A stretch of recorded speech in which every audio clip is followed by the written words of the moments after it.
It's almost like we forget how to be Christian when someone says homosexuality. And it's really sad. That's not how God deals with us. I thought because I had same-sex attraction and I wanted to follow Christ, that meant I wasn't allowed to even want to be happy. Thomas Aquinas says, acknowledging you want to be happy is the beginning of the spiritual life. What is order? Not just to sexuality, because everybody gets freaked out. Just in life. There's order to a world. If there's not, it's called chaos. That is a point of controversy. My jaw just clenched when he said that. Well, I want you to respond to this because the differences between male and female homosexuality reveals something essential about male and female sexuality.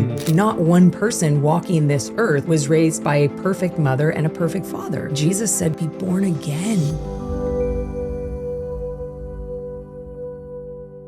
Is it possible to find freedom from unwanted sexual attractions? And should Christians even try to do that? What resources and ministries do churches offer? And where is their need for improvement?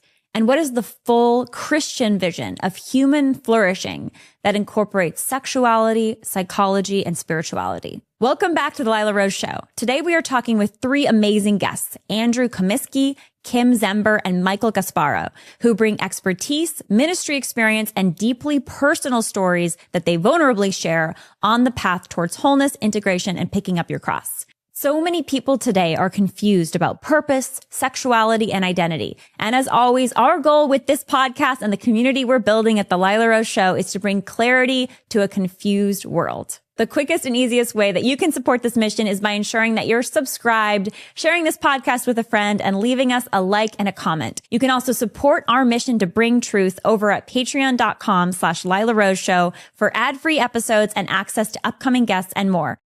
Okay, I'm so excited for today. Thank you all for coming in. I've been looking forward to this panel of these esteemed guests for some time. Andrew, welcome. Kim, I'm so glad you're back. Michael, so happy you're here again. We haven't had you yet on the show, Andrew, so I thought we could start with a brief introduction and reintroduction of Kim and Michael, who are favorites here on the show. Yeah. So welcome. Thank you so much for joining. Great. Yes. I'm here with two favorites. Hey, we're all fans of each other. Love it. To be a part of this team. So Andrew here, California guy. So happy to be with you here. And got into the whole gay thing pretty early on as a teenager, young adult. I had a lot of freedom to do that, but I was kind of bound up as a result of it. So weird thing, the cultural thing was very freeing for me, but internally there was a growing unrest. And the effect of that was to break ground in my heart for Jesus. I wasn't a Christian, and I knew that any kind of help and hope beyond the intensity of my homosexual identification and relationships was going to have to be divine. I knew it had something to do with a greater power displacing something or filling something, or in the end, just loving me, which is, of course, who Jesus is and what he does. So becoming a Christian was just core, and Jesus became my hope. I can't say I could articulate a hope beyond Jesus. It wasn't a hope for a family or, sort of a normal life. Honestly, I'm a Californian. Normal is not appealing. Normal is not a value. True. That's so funny. That wasn't a big thing, but Jesus was a big thing. And the effect of that was a long process of restoration and rediscovering who I was as a man, or maybe discovering for the first time, and then the freedom to begin to move into what I believe our sexuality is for. And that, for me, involved the freedom to engage with a beautiful young woman that I met, and to begin the process not only of a family, but at my pastor's request. I was a student at UCLA. I was part of the first Vineyard Church, a cool free church thing. And my pastor said, would you please start helping people, because there's many like you who are trying to get a footing in this community, and I can't do it all, which is a really great, humble thing for a pastor, or in this case, a pastoral team, to say. And so my wife and I simply began to meet with people in West Hollywood and to discover what was helpful, what was hurtful, and to begin to give people a fighting chance to become a part of this dynamic community. I'll move very quickly, had children and so on, which is great. Children and so on. Harder to raise a family than it is to come out of homosexuality, let me tell you. But the ministry continued to grow. And in the process of that, I discovered St. John Paul II, theology of the body. And so I became a Catholic. So John Paul had a really converting influence, significantly because of theology of the body, which is probably the best Christian exhortation as to who man can be for woman and woman for man. So that was really amazing for me. And now the work I do is basically a pastoral application of theology of the body, helping lay people to gather together in their various faith communities and actually to work out some of these profound and shameful areas together in the church, not as something over and against the church, but something that is simply a part of what the church offers. And so that's my story, and I'm sticking to it, Lila Reyes. I cannot deny it, Lila. I love it. And the name of your ministry is Desert Stream is the ministry. Beautiful. And this group that we help people to run is called Living Waters. And I think, and we're going to get to Kim and Michael here in a moment, but you were saying before when we first sat down, before the camera started rolling, this is an organization that doesn't just serve people with same-sex attraction, although that's a lot of the cohort who come to the small groups and, get part of the program. Yeah. What's the mission of your organization? The mission is simply to equip lay persons to gather together in a hopeful and realistic way for people dealing with all kinds of unchastity, homosexuality, just one expression. And so I think it's a little bit more of a wholesome model because we're all heading towards the same thing, which is to become a more integrated and secure expression of our sexual gift, whether we're single or married. And so it's for me been refining and securing to do that with a breadth of people bearing different symptoms of the brokenness we all face. Beautiful. Thank you. You're welcome. I'm so glad you're back, Kim. Thanks for coming back. Absolutely. My favorite Texan. All right. Tell me, for people who haven't met you yet, give us the who is Kim Zember. Yeah. So grew up Catholic and just always longing to be loved. Honestly, I mean, that might sound just too simple, but when I just kind of look back over my life, I was longing to be loved and not just by a group of people or by a God that I grew up hearing about, but I wanted love and I wanted it with one person. For me personally, I never really felt the great draw to men. I could recognize that they were attractive, but I didn't feel as safe and as comfortable as I did with women. And that was really hard to reconcile. Feelings, desires that were not sexualized, but just the draw with my upbringing, growing up Catholic. And it wasn't until high school that I kind of looked around and was like, okay, my friends are pregnant, people are drunk, doing drugs, all this. I'm like, and I had the mentality of God as a cop. So for me, I was like, I just need to go under their speed limit and they'll get in trouble and I won't. And honestly, that's the way I kind of lived my life is I just kind of looked around and so I acted on the desires I had, even though I knew, Lila, like deep down, I did know that kissing another female was not what God had and that it would probably go further. And I would have never thought it went where it went and I would take it where I took it. I don't blame anyone. I made choices. And I lived hidden. Kind of dating men on the forefront so that nobody would ask questions or I wouldn't have to deal with reality with others while I was dating women behind the scenes and ended up coming out, quote unquote, living, openly dating women and thought that would bring me peace. There's a lot more in there, of course, but just the overarching thought I would have peace and living this open kind of gay lifestyle. And I didn't every night that I went to bed. my heart and my mind were at war. My feelings and a deeper desire. So I had desires for women. Those were being fulfilled, but then there was like a deeper desire that was not being met. And so I wrestled a lot. And by the grace of God, after, dating women for, I don't know, around a decade, I just cried out to the Lord. And I was like, listen, I've heard about you my whole life. I've heard a lot of people talk about you. I need you to show up, and I need you to show up quick and show me that you're good at being God and that you're better than everything I've tried. And I tried a lot. It wasn't just women, it was money, it was everything. And he showed up, and in a very radical way. And I will say that encounter really did leave me different. It did. I was not perfect, still am not. But I experienced it. I tasted and saw on a personal level something I had never tasted and seen before, and I wanted more, and it was Jesus, and it still is. And it's been a journey. It's been 11 years. October 17th was 11 years of kind of giving God my sexuality and much more, really giving him my life, but it's been piece by piece. It has not been a perfect journey. I wish that it has. I wish that there weren't falls. I wish that there weren't bad decisions on my end. But what God has continued to show me is that he's faithful, even when I'm not.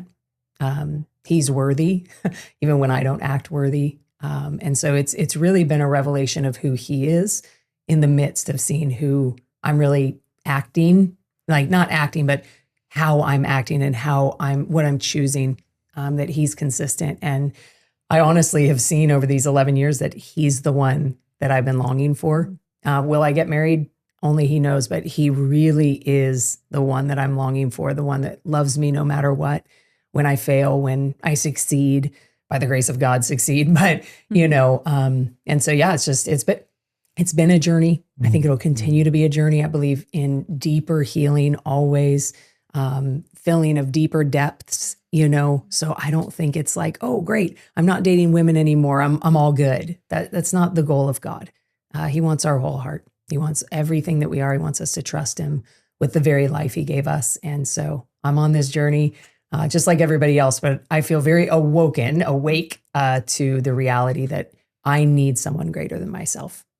We were talking I don't remember when it was, but recently, and you were saying, people keep asking you, come speak, come to this podcast. And you had your businesses in the past, you have a ministry helping children in Africa. And you say, well, I just, I've told Lord, if you want me to keep speaking, I'll speak. If you don't want me to speak, I'll just, whatever you want, Lord, here I am. But I think your story, especially as a woman, is so powerful because there are many women out there who relate and who need someone else to be honest and real about the struggles, the ups and the downs. And I just appreciate you coming on. I know it takes a lot to fly around. You never get to be home, but I know that's true for all of you. Although I know you usually are home based, but coming from LA is like basically getting on an airplane. Yeah, sometimes worse. It took him longer on the 405. Poor Michael's he works the hardest here. But also, thank you, Kim. Yeah. Could I also just add, I think what you expressed was true for the majority of women, I would say. I appreciate the specificity, but it's what women need at that most profound level. It's not so much a guy, it's God the guy. Is the guy. And that you express that very powerfully. The perfect lover. Yeah. And I was in mass literally on Sunday. I just got to share this. And then I know Michael's like, Michael, saving the best for us, but they're all the best. But I was praying at mass with my husband and I was looking at Jesus on the crucifix, during the mass. And I was contemplating, I'm so grateful for my husband, pure gift. He's the best. He is everything. But I was realizing, because I ask a lot of my husband, he works, he gives everything. He pours himself out. And I realized that Jesus ultimately is the infinite, right? He's the everlasting. My husband gets strength from Jesus. And when my husband loves me, it's a sign of God's love through my husband. And it's just a reminder that no other human person can fill us. Yeah. It's only we're made for the infinite and only the infinite can fill us. And so I was honestly thinking I'm too hard on my husband. I ask the world of him constantly. And I'm like, he's just a mere mortal. The one I really am searching for as a wife, and I'm married. Is Jesus Christ. Yeah. And as much consolation as there is in marriage, it's, I'm not going to pretend marriage is perfect, or that, it's always easy, or that the consolation is perfect. But, and I'm so grateful to be married, but only God can fill the hole in the human heart. Yeah. Only God can fill the hole in the human heart. So Michael, give us the background on Michael Gasparro. Okay. I'm a professional therapist, and I have a license as a licensed marriage and family therapist. I can't speak. A licensed marriage and family therapist and a licensed professional clinical counselor in the state of California. That is part of what I do. But my mission, so since your audience may know a little bit my personal story already, I'll jump in with kind of a mission statement that comes to heart and mind right now, which is to inspire faith and human flourishing through counseling, education, and beautiful music. And Love it. yeah, and so counseling is the part that I've done a lot of and have talked more about on this channel, where I have a private practice as a therapist, helping people with a variety of issues. But a lot of my clients come to therapy because they have an internal conflict between their desires and what they want to have for their life, a vision for their life. And that's not just homosexual issues. They're like similar to what you said, Andy, like Andrew, Andy, which you prefer? Yeah, can I call you Andy? What do you Lila, prefer? not here. Oh, okay. So, that's for the small group. This is not a small group. Not small group. So Andrew. what Andrew said is not only applicable to people who have LGBT experiences or same-sex attraction. And that's one thing that I think is going to be interesting about today, is we're going to get into that as well. The broader issue of sexual integration, healing, wholeness, psychosexual maturity. What do these things mean?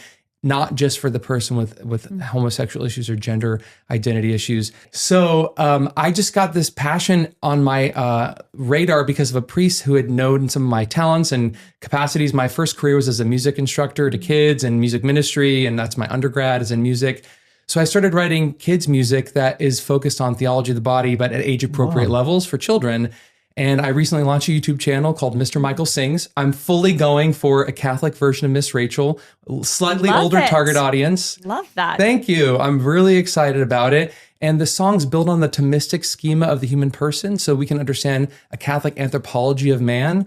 Because I think that it's an antidote. One, I'm not the only antidote here with these songs, but it's one thing we can do is provide good education early to children with beautiful music that helps them remember and know and learn about their whole being, body and soul. And as a therapist, I'm attentive to that idea that they have human development as a part of that. And sometimes in the Catholic milieu, we can miss a little bit the reality that growth happens gradually over time. We should not expect children to be at a mature spirituality when they're 6 years old. And they need to learn about their bodies and their emotions. And they need to learn that growth happens gently and through trial and error and trial and success. So these songs are a passion project of mine, and that's what I've been up to lately. So check out Mr. Michael Sings. But I will say, to just put a sort of button on the end of that, I come here too, both with a professional concern for people with homosexual issues, but a personal experience of that as well.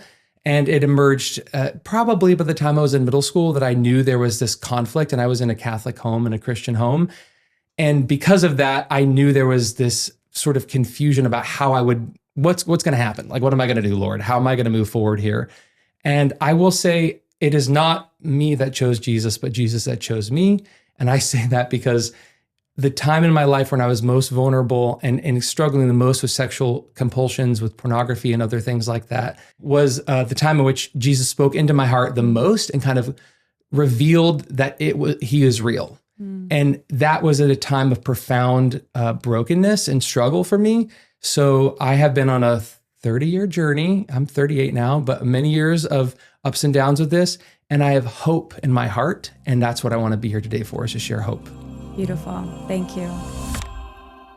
I'm so excited to say that faith-based entertainment has officially been taken to the next level with Angel Studios. Young David is a fun and dynamic kids TV series illustrating the life of King David, while other hits on the platform such as Sound of Freedom and Cabrini are sure to inspire. And this year, an Angel Guild membership is one of the best gifts that you can give. And you can get it for as low as $6.99 a month for 12 months with Angel Studios' biggest sale of the year, plus 2 free tickets to see David in theaters, their latest gorgeous animated musical. Plus, joining the Guild lets you vote on upcoming projects, and if they don't pass, they won't get made. Shape the future of faith-based entertainment at angel.com/Lila. That's angel.com/Lila.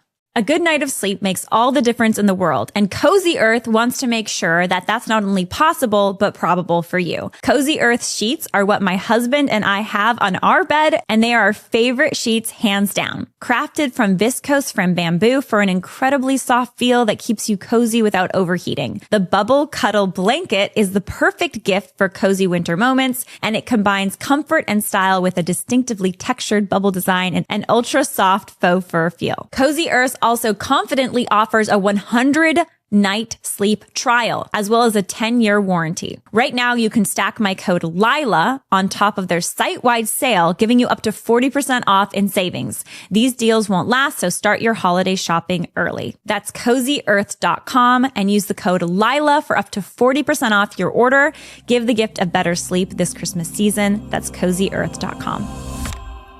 I'm so excited for what we're going to get into here because we've addressed sexuality issues on the show pretty regularly, and not just sexuality issues around sort of maybe the label LGBT, but sexuality issues having to do with marriage, having to do with chastity, having to do with, family and formation and really the whole scope of things. So today, though, I really want to take time to answer misunderstandings Amen. That I see in our comment section sometimes on the channel, as well as just out in the world and the culture, the broader culture, because I can't think of three better people to speak to it.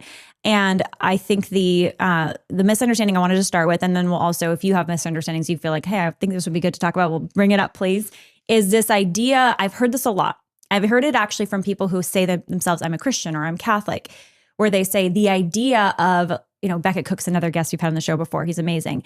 He talks about discovering, chastity, ultimately leaving the gay lifestyle, becoming born again, etc., figuring out the pain in his childhood. And the criticism is of Dr. Nicolosi, who we all know here, even your practice to some degree, Michael. And again, I'm so grateful for your courage, because there is a huge backlash against the very important work that you are doing, that you are all doing, is this, that reintegrative, calling a therapy or a ministry that is going to ultimately include at least people with same-sex attraction, talking about childhood wounds, scars or issues, wounds or addictions, anything, and saying that there can be reintegration of that person, or conversion therapy is another title used for this approach to therapy potentially, is wrong, because it is basically telling someone who has same-sex attraction or who identifies as LGB, really, we're going to set the T aside, that if they just do some childhood deep work, some inner work, then they can be free of these attractions, and that they need to battle these attractions by going to therapy, and then they'll be free. And there's some people who have reached out to the show and said, I didn't have any issues in my childhood. Yeah. Why are you talking about these issues as if everybody has them? Now, I want to say one more thing before I open it up to you. The guests we've had on the show, including Dr. Nicolosi, have not said that this is everybody's story always, but they have said it's many people's, and these are the people that, as an example, Dr. Nicolosi is serving. So I want to share him because he's amazing, and I don't want to misrepresent what he's even said on the show. So what is everyone's take on this idea, on this misunderstanding or concern that the ministries that you may be involved with, or what this show is doing, are not helping people but hurting people because they're oversimplifying the stories of people who struggle with same-sex attraction? Yeah, I think we would do a disservice if we just say, hey, this is cookie cutter and you fit in this as the human person. This is your problem, and you just need to go figure out what the childhood issue is. I think that would be wrong. And I think you would agree to that, and both of these lovely men would as well. So I've never felt that way in this place that I've been placed in having so many people reach out that are in this lifestyle, that are dating the same sex, identifying as gay. They're realizing on their own, not because of what I've said, but me sharing my own story. I mean, there's times in the beginning when I came out of the lifestyle, I was like, I have a great family. This is not childhood stuff. This is not sexual abuse. I didn't have sexual abuse in my life. And so even for me, I remember feeling that and thinking, that's what everybody's saying. Back then it was like, oh, you must have been sexually abused. And I knew that wasn't the case for me. So that was frustrating. So I can kind of relate to that, even in my own experience, being like, okay, that's not what it is for me. And then everybody's like, well, it's family issues. And I'm like, I have a great mom and dad. They, been together. So it was irritating to me. So I just feel that in my own heart as well, that wrestle that I experienced. But as I continued to open my heart to the Lord and let him go wherever he wanted, he continued to highlight in scripture where it said that Jesus came to bind up the brokenhearted.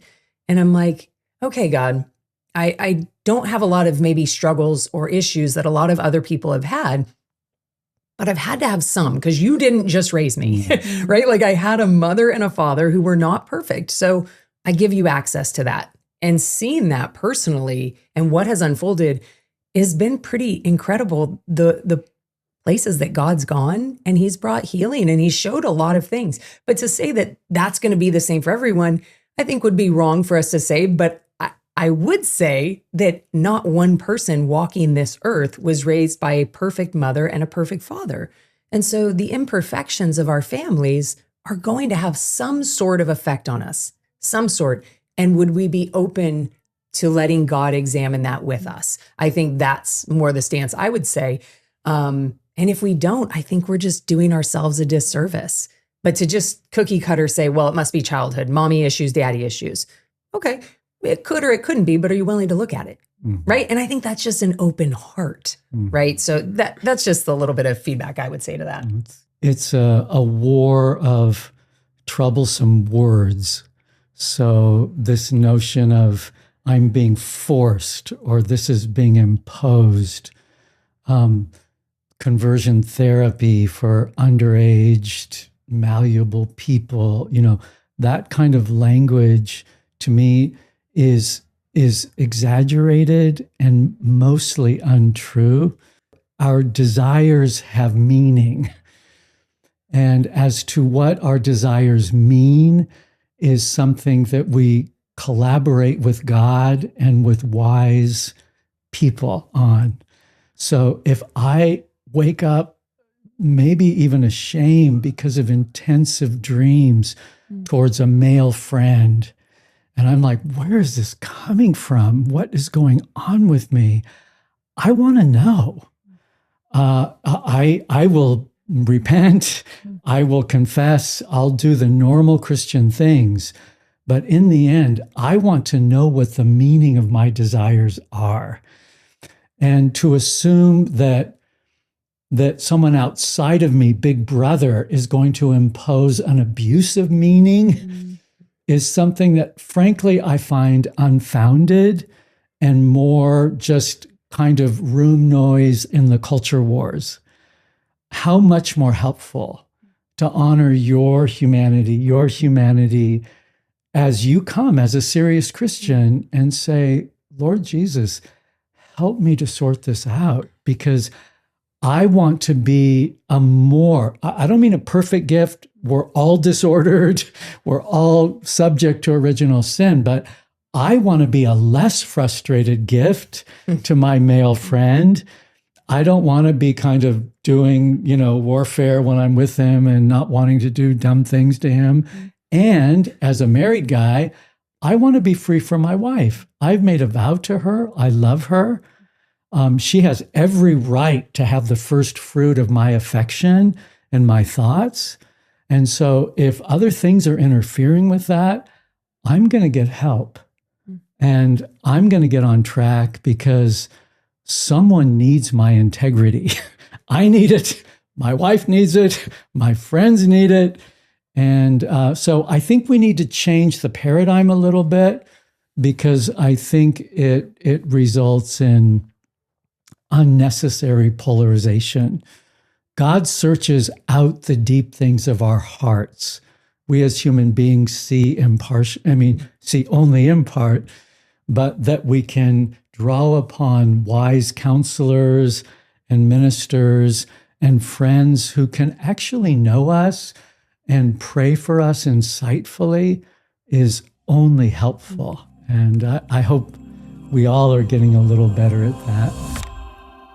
At my house, we start our mornings with 7 Weeks coffee. And trust me, this is the pro-life coffee that you'll want to be drinking on Christmas morning. Not only is 7 Weeks coffee organic, pesticide-free, mold-free, low acid, and absolutely delicious, it is my personal favorite to drink in the morning. I love the Ethiopia medium roast. My husband loves it too. 7 Weeks coffee also works directly with farmers, making sure they're paid more than 300% the fair trade requirement. So get your delicious gourmet coffee over at 7weekscoffee.com and save 15% forever when you subscribe. And this holiday season, you can claim up to 4 free gifts with your first order. Plus, exclusively for my listeners of this show, use the code Lila for an extra 10% off your first order. That's a 25% total savings on your first order, plus up to 4 free gifts. Just use code Lila at 7weekscoffee.com. In our current environment for licensed counselors, licensed psychologists, etc., there is a general consensus. It's a consensus of the majority, doesn't mean it's true, that homosexuality and everything in that realm is normal and healthy. Of course, you're not going to be curious about why you're feeling that way then.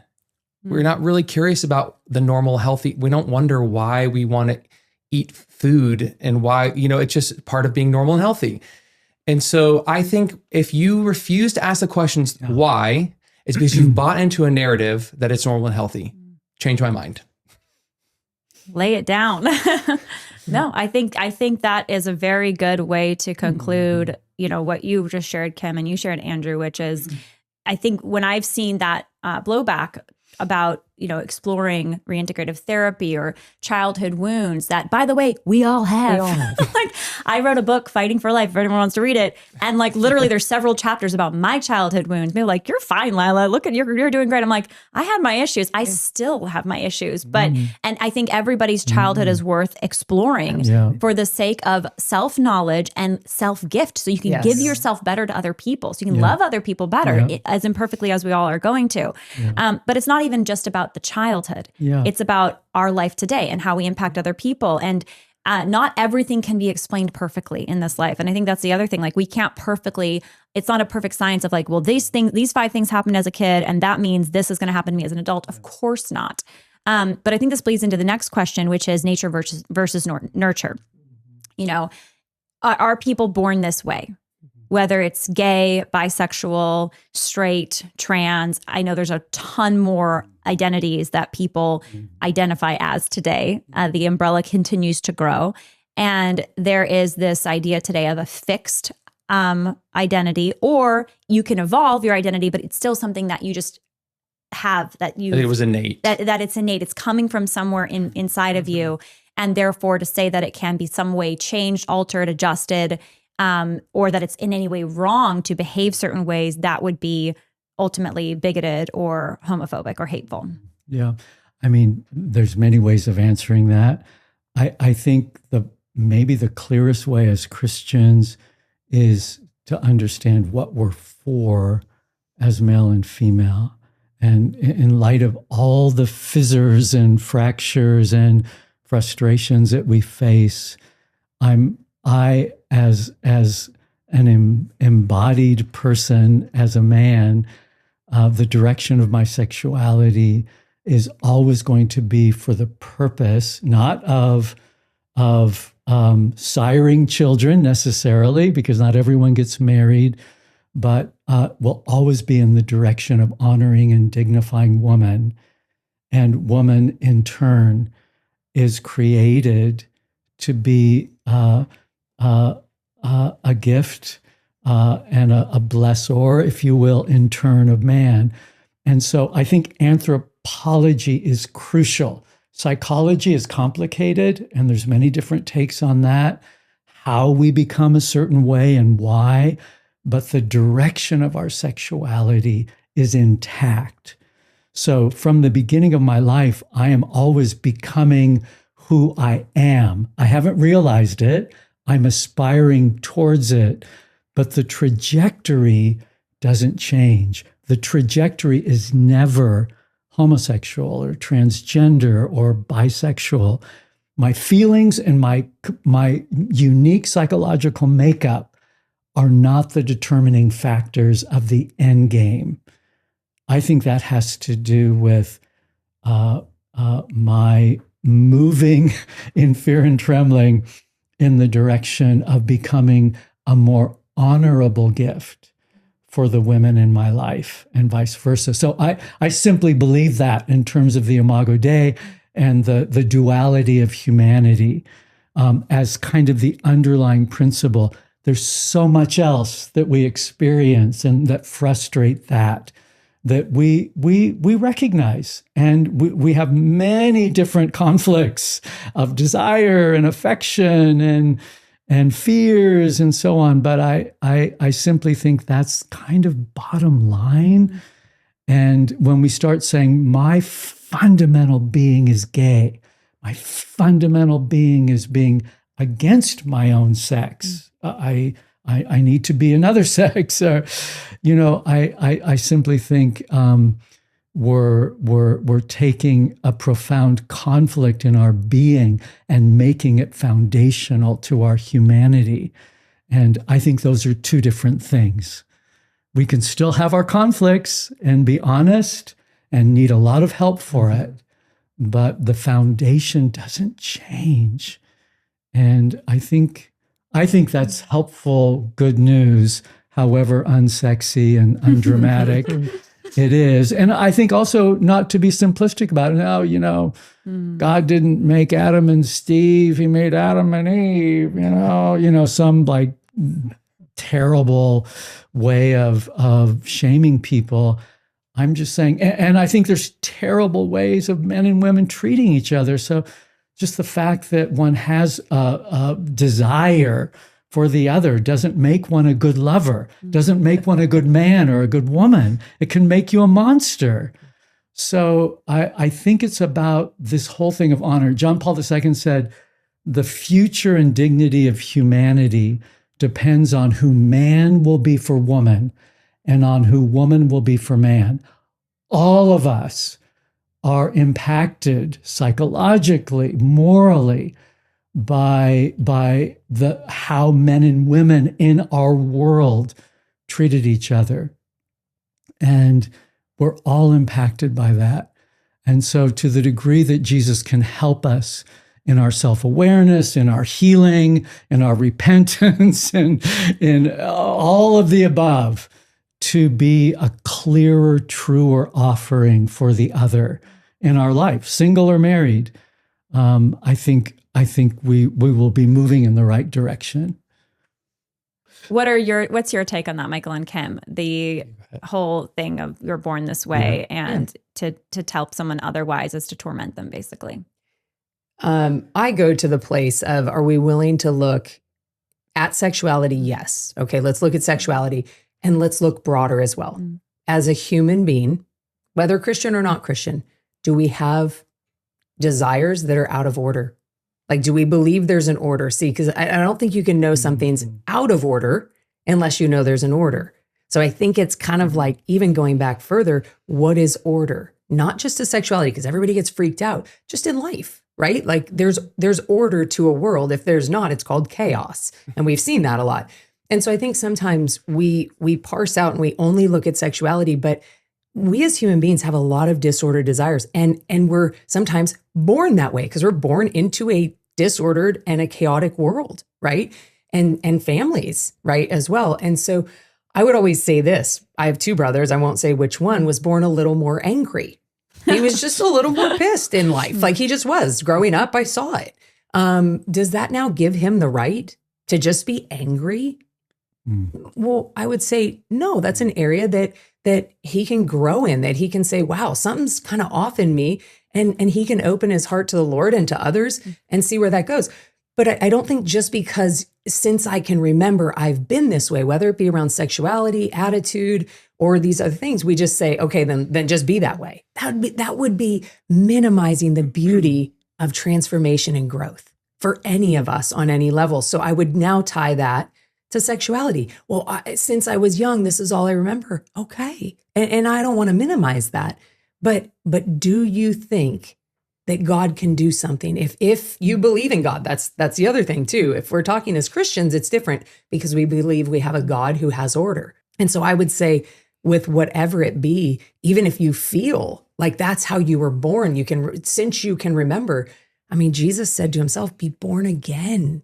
Come and be born again. And even the Pharisee was like, oh, you want me to go back into the womb and be born? And Jesus is like, no, but you can come to me and be born again. And so we're invited into this, whether it be whatever disordered desires we might have. I don't think it's right for your own self to love yourself well, to say, well, I'm sorry, I just love eating food and I don't want to stop. Well, there's a disordered desire there, and you'd be not honoring yourself to not want to have that brought into order by the God who loves you and created order for your good and the good of those around you. So I think it applies to more than just sexuality. So I'd say no matter if we've struggled with something since we were young, God's greater, and he's the God of order that loves you and wants to love you into right order, whatever that be. Yeah, and especially with the psychological piece, because they're asking about like etiology, development. I think it's so interesting because science is operationally based on the idea that the universe has intelligible patterns that can be observed and tested. And psychology is a realm of the sciences. And so we have a diagnostics and statistics, I can't speak today. We have a diagnostics and statistics manual that helps us categorize human phenomena of dysfunction. Now, I'm not saying we need to reinstate, that's another debate, whether or not homosexuality should be considered a mental disorder or not. But I do think intelligible patterns exist. Mm-hmm. And we should be allowed to be curious about them. Mm-hmm. And I know, to your point, Andy, anthropology sets the framework for flourishing, but psychology gives us permission to explore the why. Absolutely. And in any other realm of human functioning, we're allowed to even ask the question. But for this realm of human functioning, although ironically, a lot of the people in the mainstream are obsessed with Freud, or at least the framework of the culture has been largely influenced by him. And his stages of development were called the psychosexual stages of development. And they implicated and directly stated that homosexuality was considered an arrested development, so sort of an immature expression of sexuality. So all that to say, again, there are multiple perspectives and various ways of looking at this. However, we should be allowed to say, I wonder why. And all of us have a personal story here too. That's so important. And that's okay to be allowed as an individual. Let's not just talk in broad terms here about people in general. I, Michael Gasparro, am allowed to ask why and be curious. Yes. And I would say what's so helpful about a sound psychological perspective, which I believe you have, Michael, is it opens us to the mercies of God at a whole new level. So growing up with intensive same-sex feelings, all the porn and masturbation, and I mean, all of that, all the stuff that goes along with a shameful desire, and then that breaking out into a series of relationships with people, coming to the end of myself, like, I need a savior, finding the savior, I believe. But then all of the residual stuff, like, Jesus, why is this so powerful? Where does this come from? And in being able to look at some of the factors in my own life that contributed to masculine disintegration and sort of idolizing the masculine, and really what a bondage that is. You know, in some ways, the differences between male and female homosexuality reveal something essential about male and female sexuality, you know, in its, you know, rather extreme forms. But when I, you know, became more aware therapeutically of what was going on, and really the deep unconscious things, the wounds that I just kind of categorized and said, oh, those aren't really wounds. And even if that happened, I don't really feel much about it. I mean, I was sexualizing a profound emotional self-protection from key male figures in my life. And I did not make the connection at all that I was actually now sexualizing much needed emotional needs from men. Just normal affirmation, confirmation. One of the guys, that was all walled off for me. And the main line was eroticizing men. And when I began to realize that, and that obviously provided a path for greater healing. But mostly, I dare say, it was the mercy of God. Mm. It was saying, Jesus, I am so in need of your mercy that it's not just homosexual sin I need your mercy for. It's for the wounding in my heart that I don't even have words for. Mm-hmm. And I think in terms of divine mercy, it was that river of life that opened me to being loved in the way that you described that was most primitive and most restorative. Mm-hmm. So I believe that the psychological sciences are crucial to accessing the mercy of God where we need it, and perhaps are not even in need, not even aware of it. There's so many follow-ups to that. I have like 10 follow-ups. I'm like, which one should we go to first? One thing that I want to make sure we put on the table, though, is this LGBTQ plus whatever label, because that is a point of controversy. My jaw just clenched when you said that.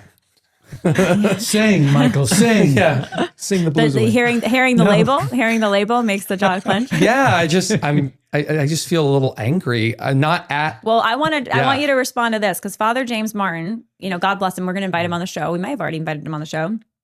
Good. Is a priest in the Catholic Church, and there's some folks like him in the evangelical space and the different denominations. But we're going to talk about Father Martin because we're all Catholics here.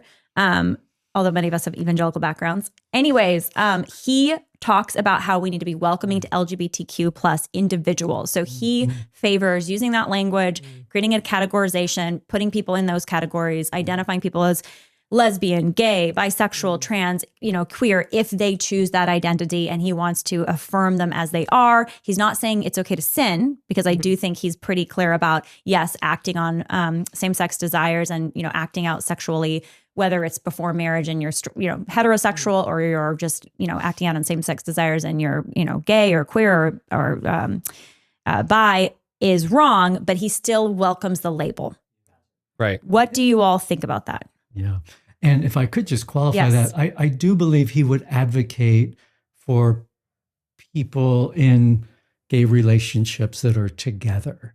So he is not an abstaining, an advocate of abstinence.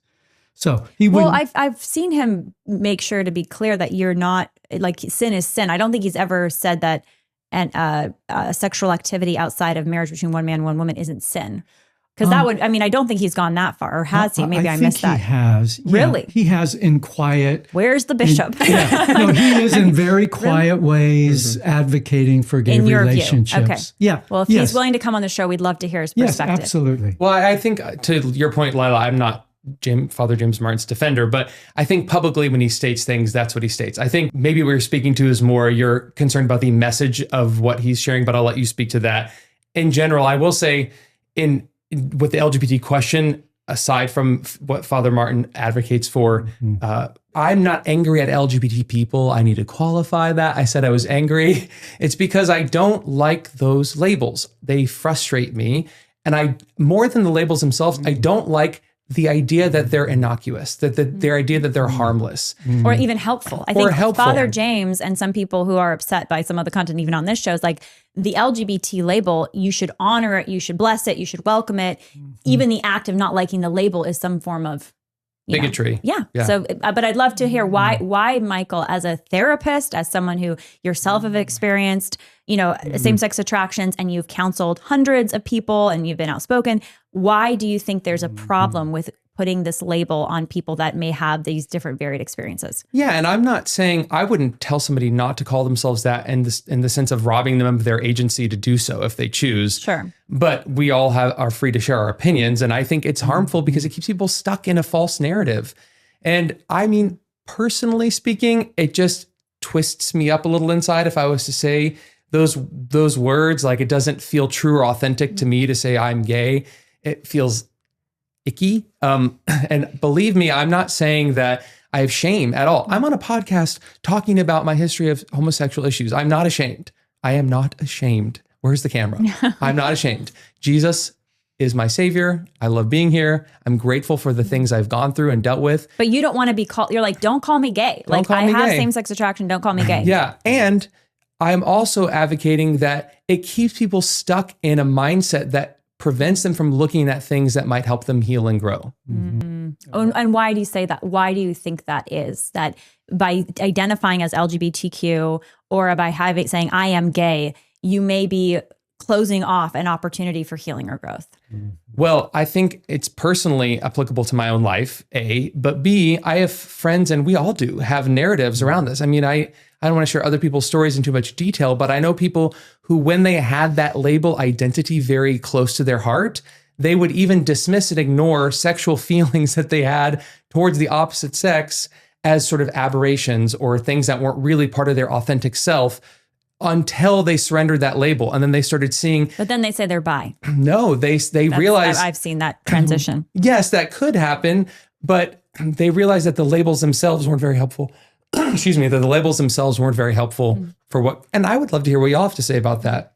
The church says, come as you are, but we never, no matter what we're struggling with, we come as we are, as we think we are, or as we say we are. But the whole thing with Christ is that we become different, right? That we're transformed. And so whatever that be, not just within sexuality. So I do have a problem with labels of all kinds. People who struggle with alcoholism, I don't call them an alcoholic. I just don't.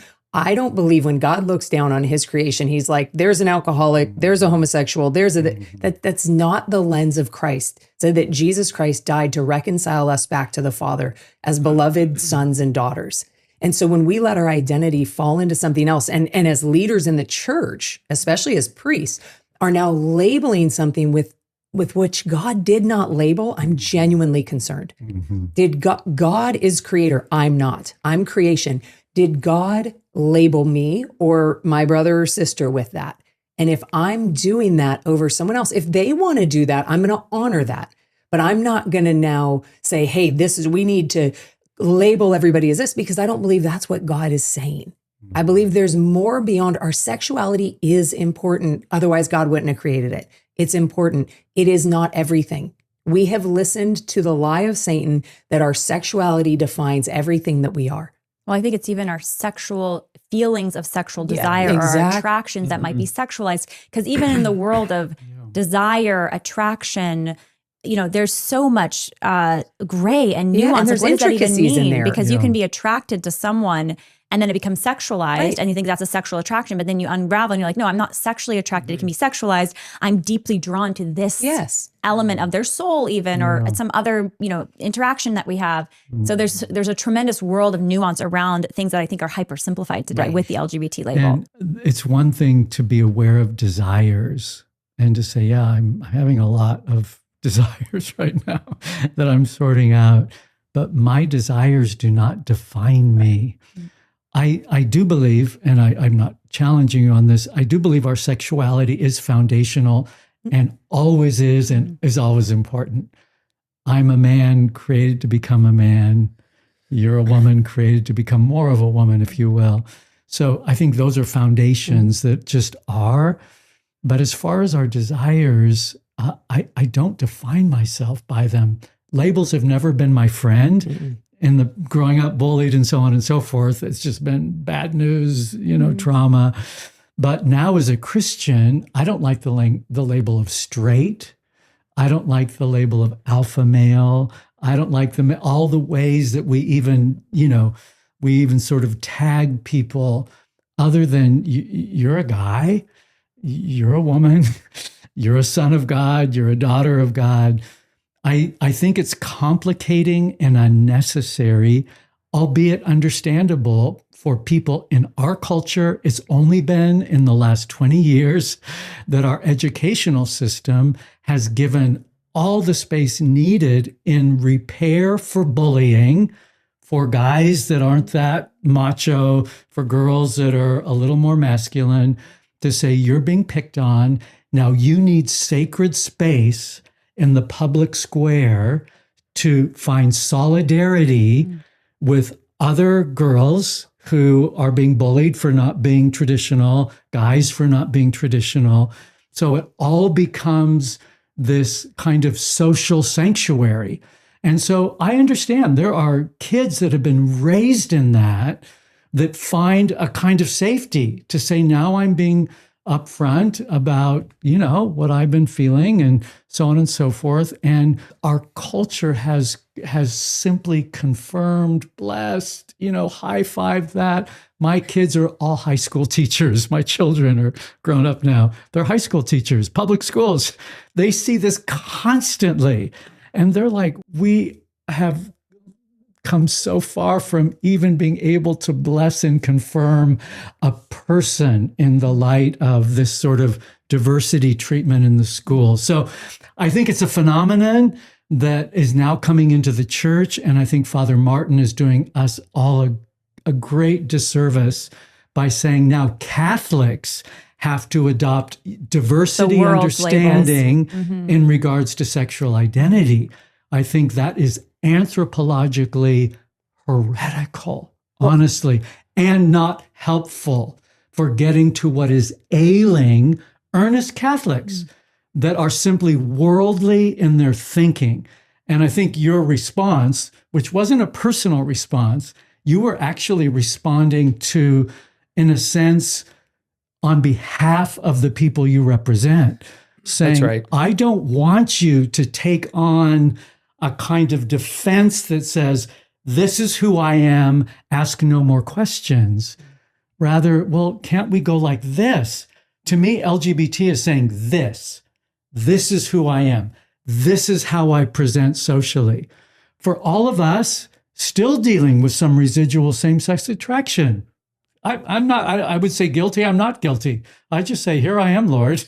Well, I think that's a core point. The attraction is not the sin. No. This is another huge misunderstanding. It's a huge misunderstanding. And with that, all of us as serious Christians, we're going like this. We're saying, come on, Lord, I'm still getting saved. Well, I want to be happy. Yeah. I think what's interesting is I thought because I had same-sex attraction and I wanted to follow Christ, that meant I wasn't allowed to even want to be happy because what would make me happy was to be with a guy in a sexual way. That I'm saying that was the perception I had.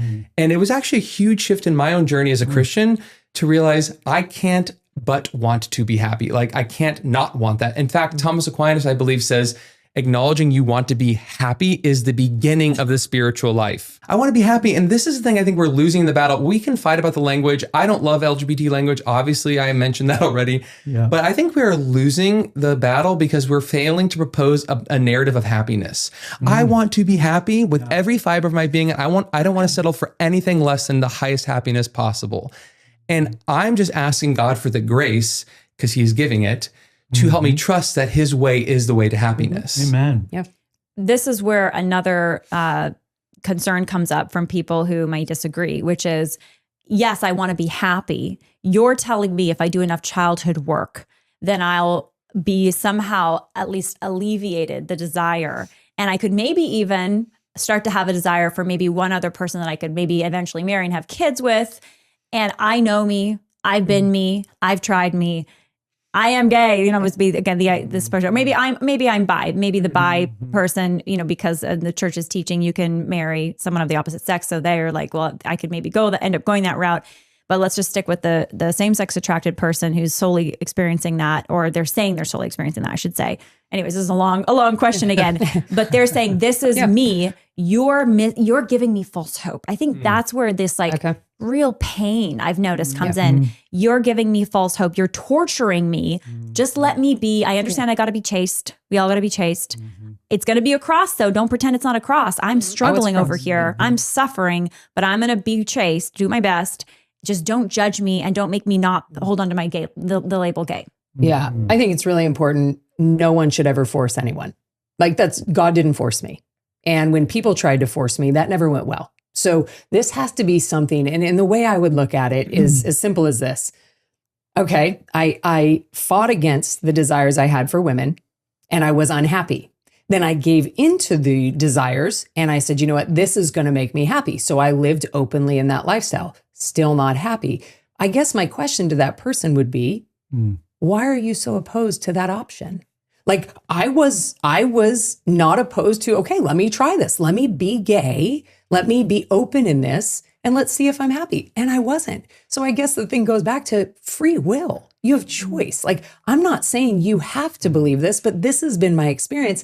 And what inside of you is maybe closed off that you're saying, this is who I am. Well, I go back to, again, I didn't create myself. So I'm going to look to someone higher. And I know that is God. That is the Lord Jesus. And so I'm like, God, can you show me who I am? See, I think sometimes we're so busy telling God who we are that we don't give him space to let him, who is creator, tell us who creation is. And usually I think that stems from, like it did for me, not trusting that he's good and that he has goodness for us. And I would say he's also redeemer. So he's creator. He knows who we are, but he has power to remake us. And so the dimension of spiritual renewal, the dimension of God in his mercy revealing a deeper level of poverty. I'm not talking about reductionistic psychological thinking. I'm talking about a deeper surrender to the living God. So I do think spiritual renewal is vital in opening ourselves to this creator and redeemer. And that's the work that we do, Lila, with Living Waters. I believe it's been 45 years in the making of honing what are the keys to, in some ways, raising up these foundational realities in our humanity that have been wounded or frustrated or are dormant. What are some of the keys in the power of the Holy Spirit through the blood of the Lamb that we can effectively engage one another and take ground in these areas? So I think it's an invitation to growth. I love what you say about free will. If you don't want to come, honestly, if you're forced to be there, you make this group hellish. So you come only by virtue of your free will. But if you come, and if God in his mercy opens your heart to a deeper level of his redeeming your man or womanhood, that's only going to be a good thing. And so I would simply say, let God's kingdom come to you in a new way. And at the very least, have the humility to say, I've only seen a little bit of it. I've seen what I've seen. Jesus, show me more of yourself. I think that's what we're saying. This is a Jesus-centric invitation. It's not a new formula. This format that we've developed is a spirit-filled and insightful format, but it's all about going like this. It's all about Jesus. I'm frustrating myself and other people now. I need more of you. And so I love what you guys are saying here. May I kind of make a little plug? Yes. So I'm a good friend of Christopher West. So Love he him. was my big brother in becoming a Catholic, and now I'm his big brother in more sort of integration stuff. But this Living Waters thing is the pastoral arm of his institute, Theology of the Body. Big fan of Theology of the Body Institute. I love Christopher. So I hope you'll be there with us. I'm planning on it. So it's it's on my calendar. February 8th through the 13th there in Lancaster, PA. And it's like an immersion into this living water. So if anybody is even remotely interested, it's a big ask, but it's a deeper expression of this living water. So I hope people will come out and maybe think about it. February 8th through the 13th, Desert We'll Stream. link it. We'll link it, Andrew. That'd be great. Yeah. I love that. But I do think, Lila, it's important that I think sometimes we make everything about ourselves and we forget God. It's not always about It's you. not always about, and he cares about us. Yes, But of I mean, course. really, like to say, this is who I am. Are you going to give God a chance to speak? The one who knit you in your mother's womb, the one who's known you more than you know yourself. Will we give him a chance to say who we are? He's not going to force you. He's not. And so we shouldn't, as the body of Christ, force one another either. But my draw would be when I cried out to him, I said, God, I don't know. I know all the things I feel. I know all the desires, but I don't know. And I'm going to trust that you know. And that's what he's been doing, is showing me over these 11 years. So I think sometimes we put these labels, we do all these things, and we forget God in the midst of all of this. So we should also add that the LGBTQ plus label is not something that's just, you know, chosen or rejected by adults who are like involved in politics and culture and kind of like, you know, have a sense of what people's opinions are on these things. They're actively being taught to children. And I think that is where this becomes a bit of a war. Absolutely. And where these things have consequences, using these ideas as concepts that then should be taught actively to the next generation. So you ask that 12-year-old, are you gay? Are you trans? Do you, if you have these feelings, then you might be this label. And identity is one hell of a drug. Oh yeah. And we're young all people searching for we're it. all desperate for identity. We're made for identity, our true identities, but the world offers endless false identities in the sexuality realm and the desires and attractions realm, but also in the realm of business, you know, who I am, like why I matter in the world, what I'm going after, like, well, I am this. And like, not to say it's bad to be, say, a businesswoman or a lawyer or a musician, but we can get so high on our own drug of identity that's not the ultimate identity of God's child, that we can go totally astray. So that's the other you know, danger here. And with the LGBTQ label, unlike the businesswoman identity or the lawyer identity or the I'm an artist, like this is who I am. With LGBT, you're identifying as something that if you lived it out, you would be in mortal sin. And you would be potentially deeply damaging yourself and other people. So the consequences, the stakes are very high. Very high. Marriages, counselors, clerics, encouraging middle-aged men to finally be themselves. To be trans. Or to just leave the family. You know, finally, now it's your turn, whether it's a man or a woman. I mean, these are, there's eternal consequences, but there are just ripple effects from misidentifying. And I think existentially there is that the reward of what it's providing for me socially. Now I have some place to be, and how sad that our communities are so disempowered in a way that simply growing together in Jesus and kind of just like shedding worldly things, shedding things that have secured me in the world. Because together with my brothers and sisters, I'm growing, I'm thriving, I'm becoming more free in this sort of community of Jesus.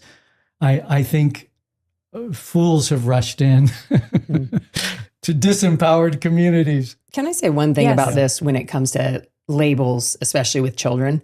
I've had parents reach out to me and say, my 8-year-old daughter, you know, my 12-year-old daughter, my 7-year-old son, they're saying they're gay.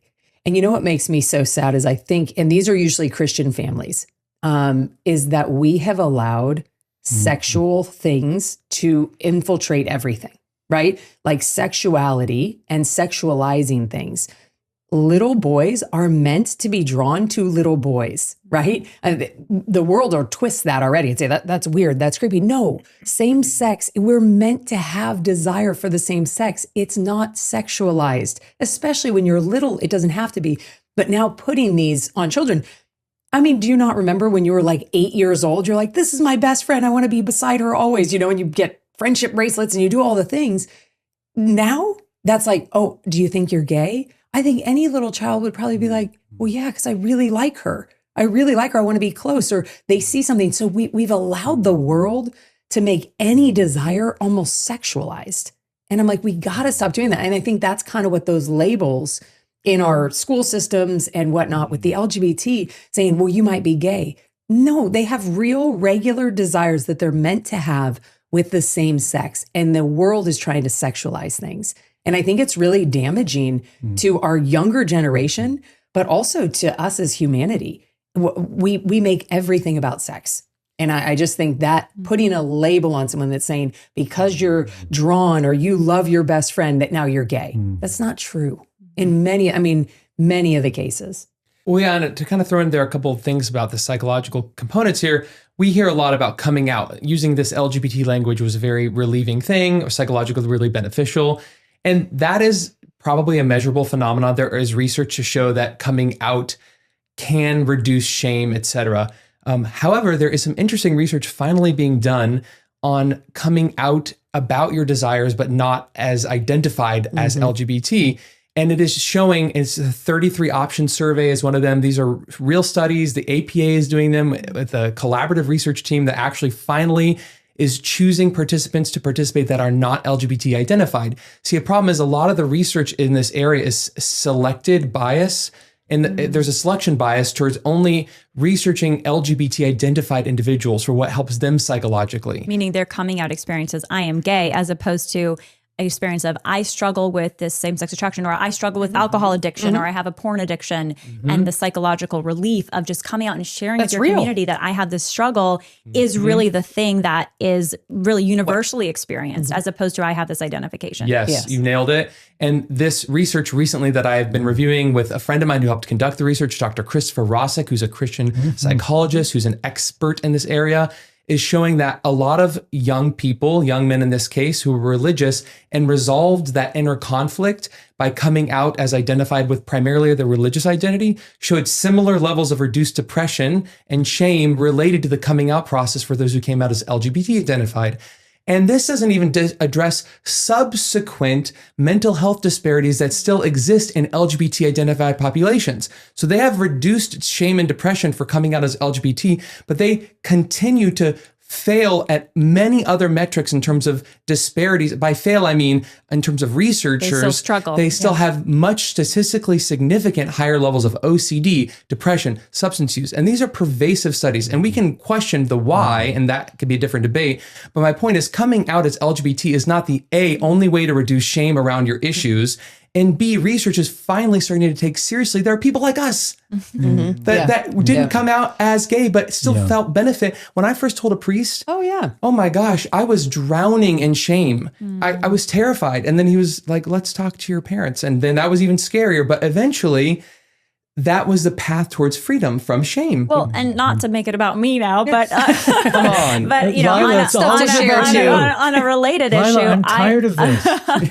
I had depression and an eating, disordered eating, I'll call it. Like, was it, anorexia or bulimia or some like version of the two, whatever, but it was disordered eating and temptations to self-harm. And there was a time, thankfully not a long period, but a time when I was doing some limited self-harm as a teen. I was like out of my mind, all tied up in my thoughts. My issues weren't sexuality issues at the time, but they were absolutely identity issues. I was not sure, like, should I even be here?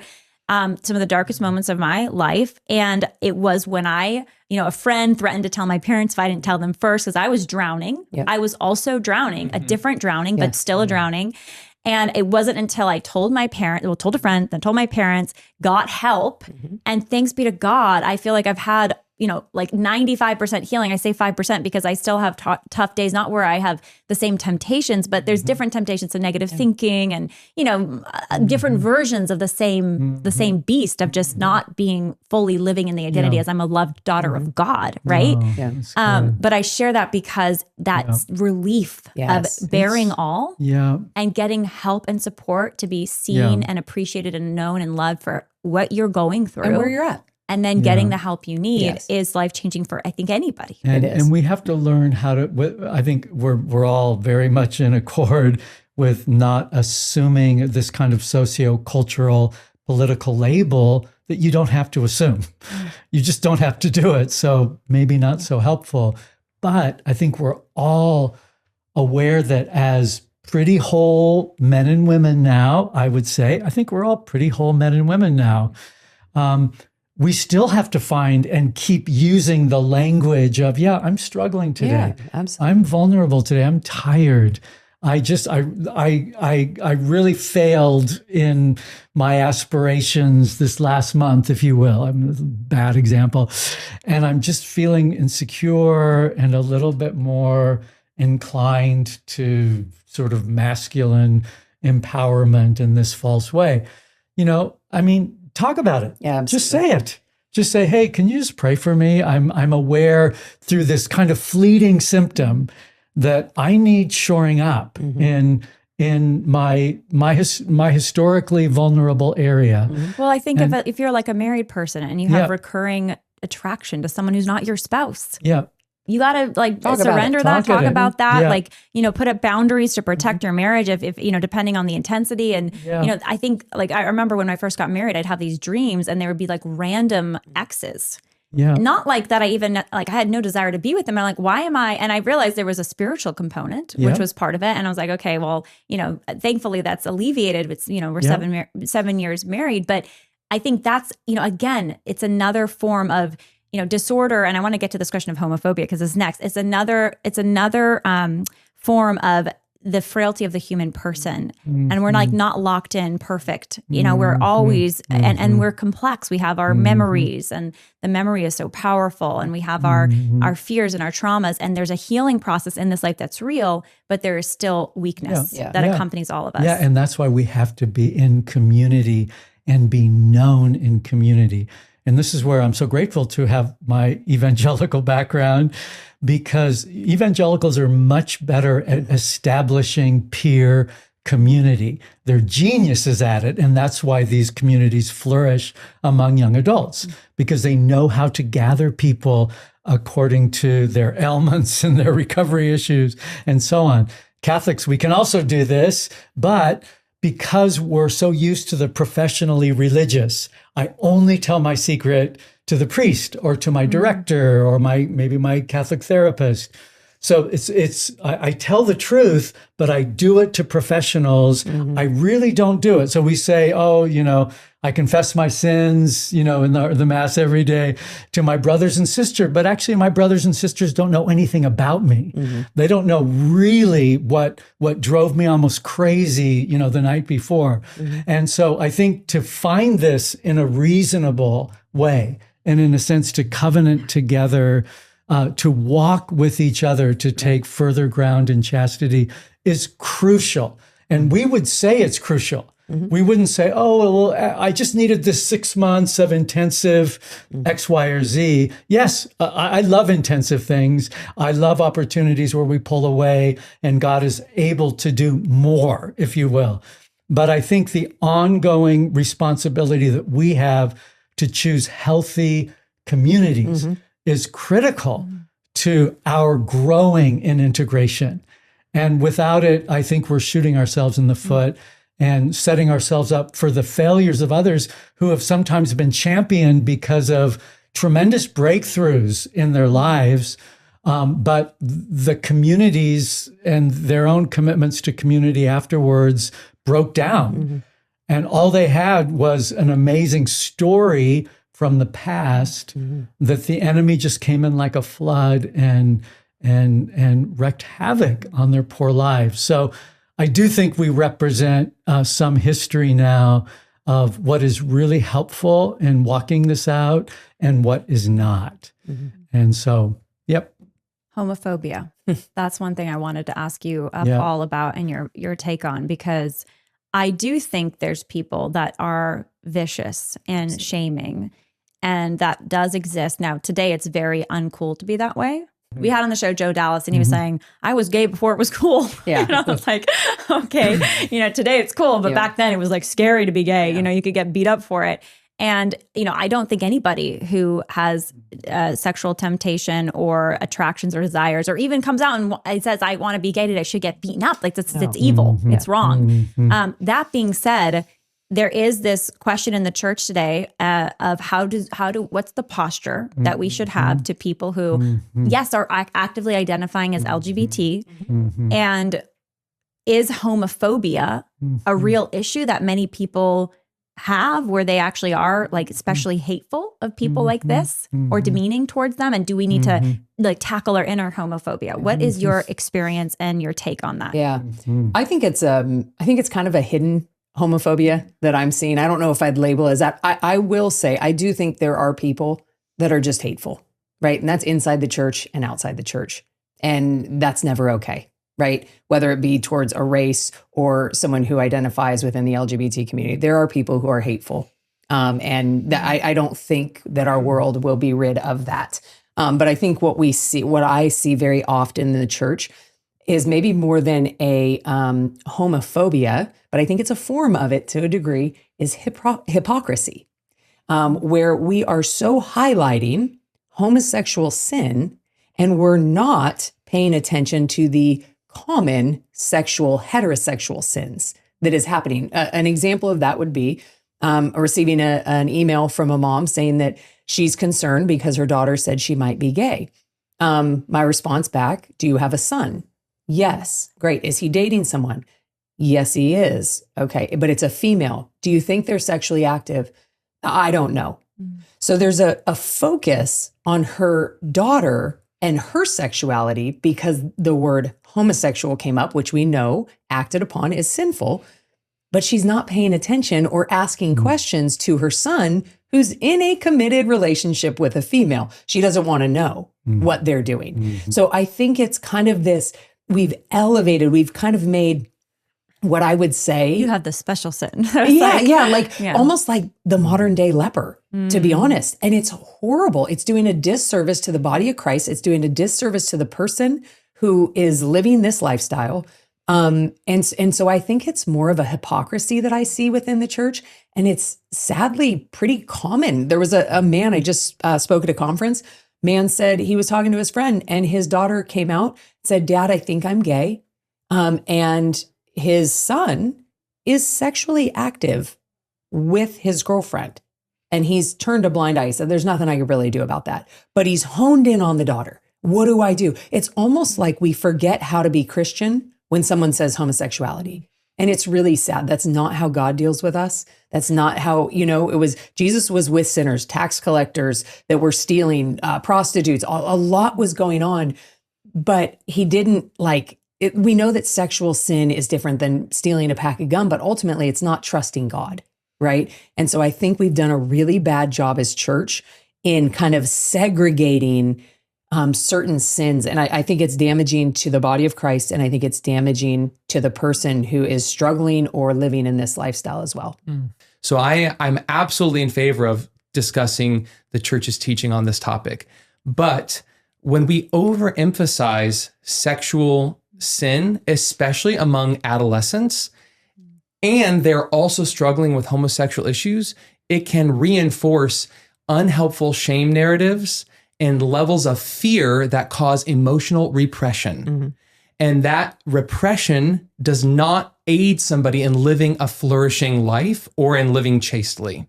So that's a big concern of mine. So you're talking about an overemphasis, because I think we can go the opposite, right? And then just ignore it altogether. And we're living in a culture of extremes. So it's all sex today. Right. Yep. And then it's like in the church, what do? You do the all sex and go the opposite direction of basically the no sex, or do you never bring it up? If I may say, I think phobia, I think what you're describing with a father maybe being upset about a son or a daughter who's saying, I think I'm gay. I don't think they're being phobic.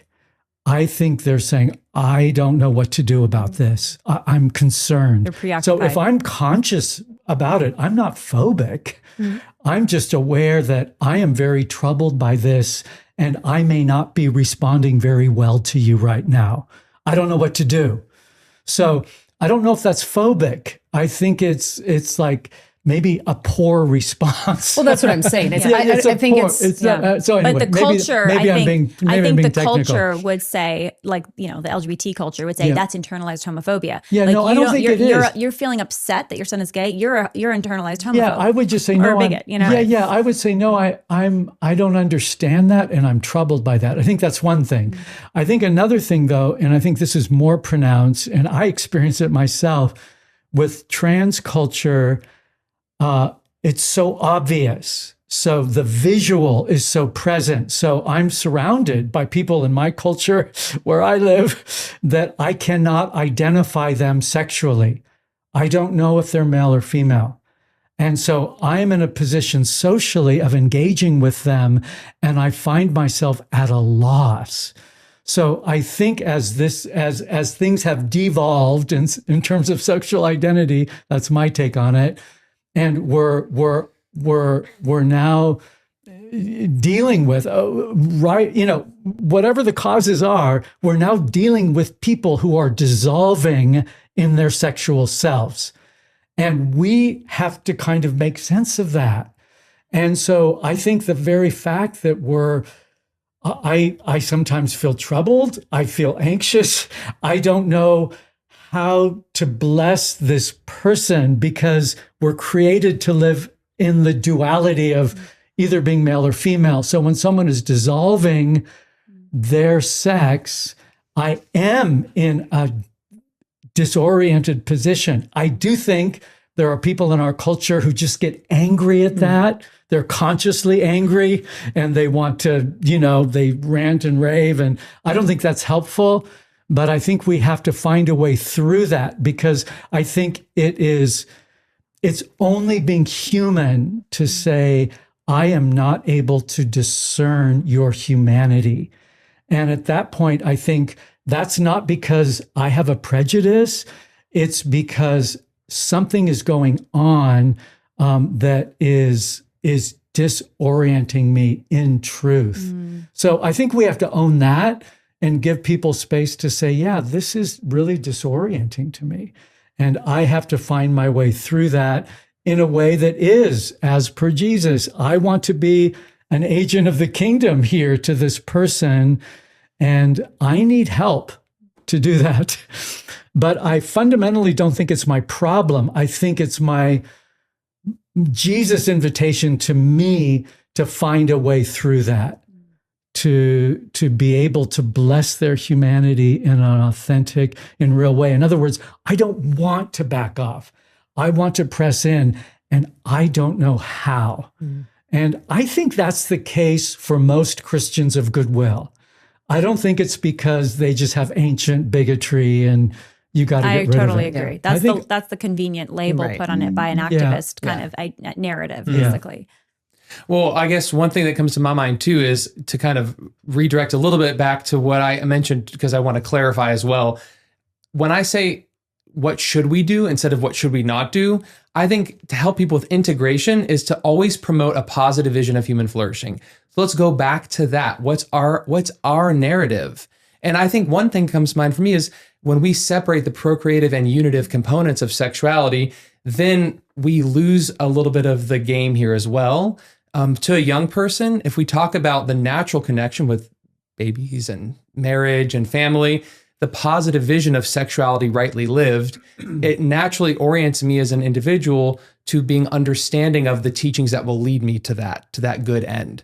So I think just really emphasizing with families and parents, especially if you're listening to this and you have young children, don't be afraid of your church's vision of human flourishing. Don't be afraid of that, because it's a vision of flourishing that is stamped into the human being's personhood.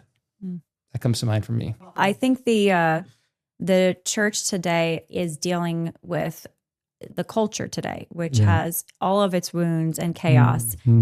I think going back to children, though, because we've talked about, how do we help children and what the LGBT, I consider it a lobby. It's an activist group and ideology. Its impact on children, it's very damaging. And I think back to the bigotry question and homophobia question, I think sometimes a righteous indignation and anger about how children are being harmed and corrupted. I mean, we've had people on the show who at young ages were picked up by older people in the LGBT community and ultimately abused sexually. Now that happens in non-LGBTQ community, but there's an active grooming for sexual activity that can never be good. That's the thing. There's no good end to it, right? The trans issue is another one adjacent. We didn't deep dive that too much here. You just mentioned that, Andrew, but young children saying, let's have you socially come out now as the boy that you really are when you're a girl. And then they're getting these chemical, surgeries later, taking chemicals, cross-sex hormones and surgeries later. So I think there's actually a healthy, righteous anger that needs to be ordered towards love of the people that we have concern about what they're doing and never go to bigotry or hatred or wanting to destroy them as human beings. And I actually think some of that's healthy in the church because it is a war for souls and it's a war for children and their protection. I think it's what we do with it, right? Yes. So there's righteous anger and hopefully not towards the person, but what is happening, right? And maybe what that person is engaging in. And I think if we can separate that, and Paul says it, right? This is not about a battle of flesh and blood, but of spirit and principality. And I think sometimes we forget who the enemy is. We look at each other and say, you're the enemy. And then we attack that person, whether it be on, any which side or angle. And we have to remember there's one enemy There is one enemy, and it is Satan, and he hates God, and he hates anything of God and creation, right? And so I think a lot of times, yes, there is a righteous anger, but I hope it's not a self-righteous anger, because that never does well. That never does well. And growing, I have 4 grown kids now and a bunch of grandkids, and they grew up with their dad who was publicly talking about coming out of homosexuality, and our household was surrounded by men and women dealing with various kinds of sexual brokenness and significantly same-sex stuff. And so I had to talk to my kids very early on about what their mom and dad was doing and where we came from and who we were and what our commitments were, and all the people around them. And the good thing about that, and I would say this to all parents, you have to engage your kids early, leading off with what is good and true and beautiful. And then also, and there's so many people who don't know that. So many of your friends at school don't know that. We were in the public schools in LA, some of your teachers don't know that, but how great it is, so you lead off with this truly, a fortress of goodness that's made alive by Jesus. Really, you got to have that Jesus helps us to live it.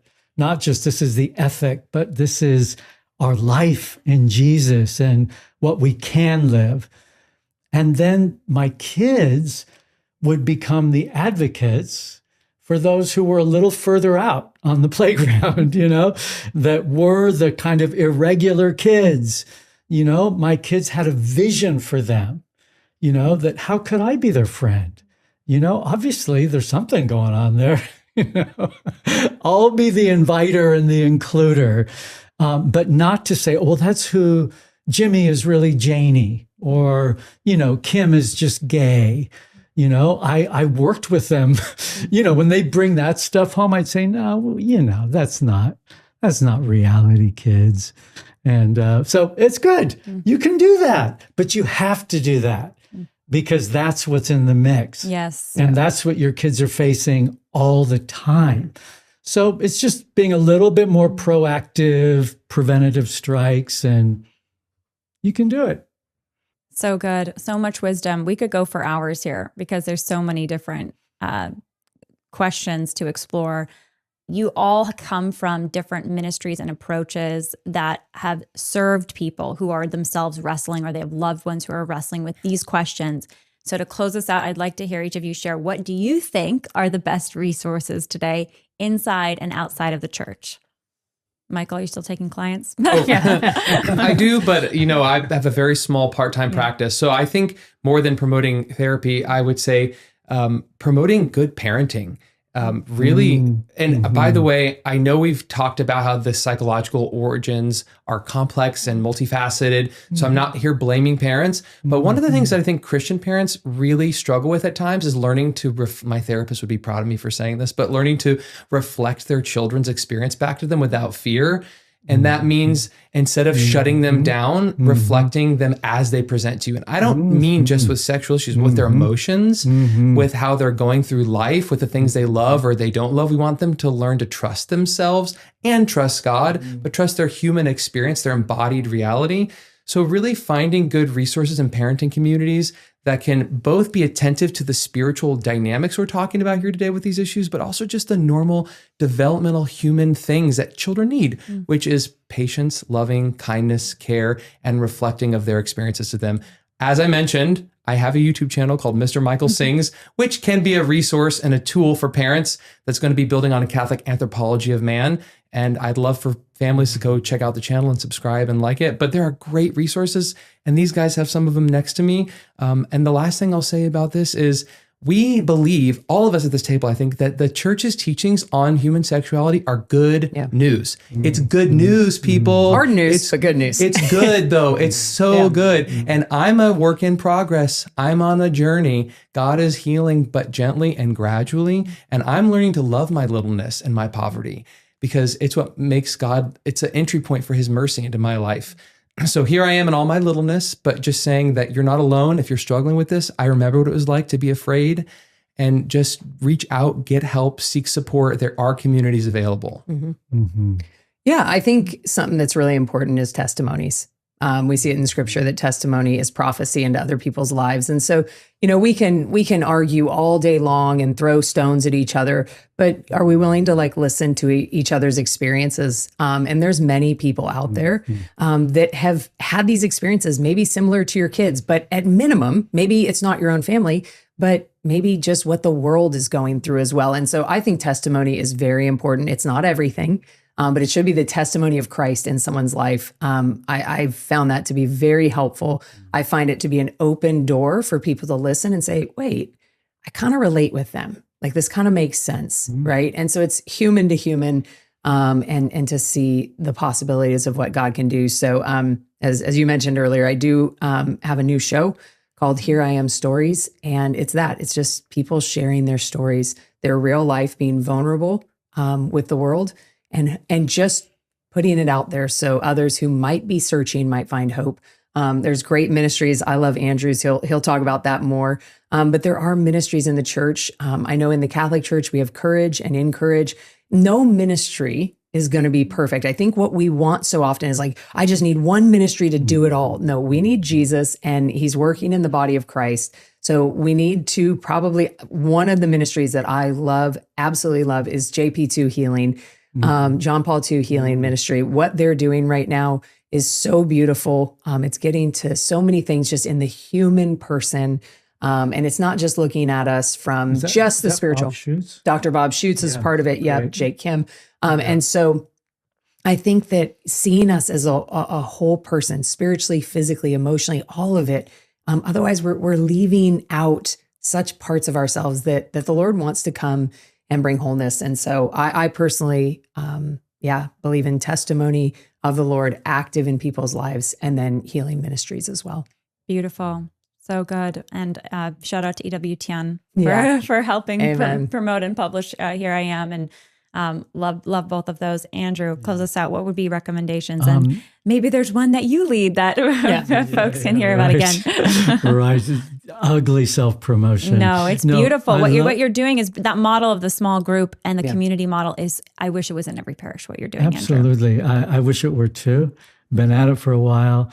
I love Christopher West. So anything he writes, the Theology of the Body Institute, like I said, we're partnering with them February 8th through the 13th. I wrote a new book, Rediscovering Our Lost Fullness, using JP2's language, that I would recommend that. But so many good things. I love body life. I love commitment to my local parish. You can't get that online. You can't get the host through the camera. I like just being where I live with the people I worship with. So that to me is a baseline thing. So go to church, get back to church, just make a commitment. You don't need the sexy pastor. Just participate of Jesus' fullness in your local parish would be helpful. Thank you. Thank you all so much. What a blessing. This is so fun. We got to do this again. Yeah. I'm so grateful for all of your willingness to just share personally, as well as the ministries that you're a part of and the work that you're a part of professionally that serve so many souls. So thank you so much. You're welcome. Thank you. Amen. Thank you, Lila. Thanks, Lila.